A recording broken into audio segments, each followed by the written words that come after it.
సామాజిక న్యాయం కోసం ఏబిసిడి వర్గీకరణ విధానం తెచ్చినామని చెప్పి కూడా చెప్పిండు. ఇది ఒకటైతే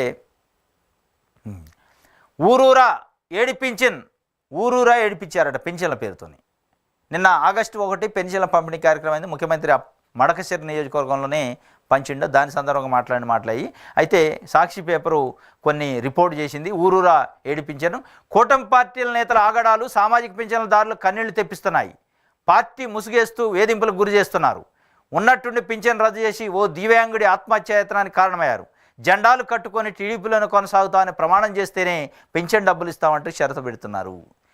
ఇదే ఆ మార్పు, ఇదే ఆ ప్రజాస్వామ్యం. నిజం గెలిచింది, ప్రజాస్వామ్యం నిలబడింది. అంటే ప్రజల్ని వాళ్ళకి నచ్చిన పార్టీలో వాళ్ళకి నచ్చిన విధంగా ఉండకుండా తెలుగుదేశం పార్టీ జెండా ఇంటికి కట్టుకొని తెలుగుదేశం పార్టీలోనే మేము ఉంటాం, తెలుగుదేశం పార్టీకి ఓటేస్తాం అని ప్రమాణ స్వీకారం చేస్తే ప్రభుత్వ స్కీములు ఇస్తారా? ఇది ఏ రాజ్యాంగంలో ఉంది? ఏ ప్రజాస్వామ్యం చెబుతుంది? ఇది పింఛన్ల పేరుతో ఏడిపిస్తున్నాడు ఎక్కడికక్కడికి. ఇది ఇలా ఒక్కో ఊళ్ళో ఒక్కో నిబంధన. రెడ్ బుక్ రాజ్యాంగమే వారికి ఆదర్శమైంది. చేష్టలుడిగి చూడటం తప్ప అధికార గణం ఏమి చేయలేక చేతులెత్తేస్తుంది. అందరూ సచివాలయం వద్దకు రండి అని ఒక ఊళ్ళో, ఇంటింటికి రావాలంటే సాధ్యం కాదు అందరూ ఒక చోటకు రండి అని ఇంకో ఊళ్ళో అవ్వాతాతలను పరుగులు పెట్టించారట.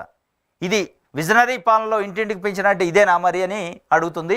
ఇంకోటి వాలంటరీ బాయ్ డోలీ వచ్చింది. మొన్ననే చంద్రబాబు నాయుడు గారు డోలీలు కనపడొద్దు, ప్రజలకు సంబంధించి గిరిజనులకు సంబంధించి హెల్త్ విషయంలో జాగ్రత్తలు తీసుకోవాలి, డోలీ అనే వ్యవస్థ ఉండొద్దు, కనపడొద్దు అన్నాడు. ఇదిగో కనపడుతుంది. మీరు ఇచ్చే పెన్షన్లలో డోలీ కనపడుతుంది. ఇంటింటికి వెళ్ళి పెన్షన్ ఇస్తున్నారు. అది కూడా కనీసం మంచంలోంచి లేవనెలను కూడా డోలీలో ఎత్తకొచ్చి పెన్షన్ తీసుకోవాల్సిన పరిస్థితి వచ్చింది. గడిచిన 5 సంవత్సరాలుగా ఎక్కడా కూడా కడుపులో చల్లగదలకుండా ఉదయం 6ంటికి పెన్షన్ తీసుకునేది వాళ్ళ ఇంట్లో కూర్చొని. ఇవాళ ఏం చేస్తున్నారు?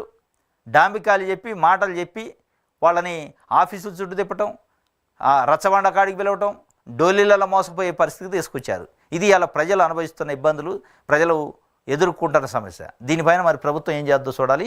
ఇది అనకాపల్లి జిల్లా కొరుప్రోలుకు చెందిన అప్పారావును పింఛన్ కోసం 3 కిలోమీటర్లట, మామూలుగా కాదు, 1-2 కాదు, 3 కిలోమీటర్ల దూరం డోలీ పైన ఎత్తపోయి పెన్షన్ తీసుకోవాల్సిన పరిస్థితి. వీళ్ళు మనుషుల మానవత్వం ఉందా?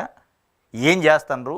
3 కిలోమీటర్లు ఒక మనిషిని 2 మనుషులు ఎత్తుకొని పోయి డోలీలో పెన్షన్ తీసుకోవాల్సిన పరిస్థితి అగాయిత్యం. అంటే ఇప్పుడున్న సిస్టంలో మీరు ఇచ్చిన హామీ ఏంది, మీరు చేస్తుంది ఏంది? సరే నడిచిపోయేటంటే ఆఫీస్కి రమ్మన్నట్టు ఒక అందం ఉంటుంది. కూర్చుంటే లేవలేని వాడిని 3 కిలోమీటర్లు ఎత్తకపోయి పెన్షన్ తీసుకునే పరిస్థితి అంటే ఇంతకంటే దౌర్భాగ్యం ఏమైనా ఉంటుందా? ఇది